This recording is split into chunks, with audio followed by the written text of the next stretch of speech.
Makikilala mo ba kung sinong hero to? Pero bago yan, shoutout ko muna ang mga lodi ko. Si Hanzo ang tamang sagot ng nakaraan. Okay, first skill na.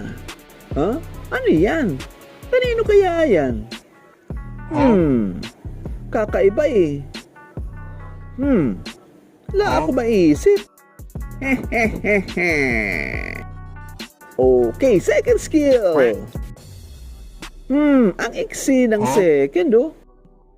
Parang kay Freya oh. How we go? Okay, ulti na agad. Ang liit ng bilog oh.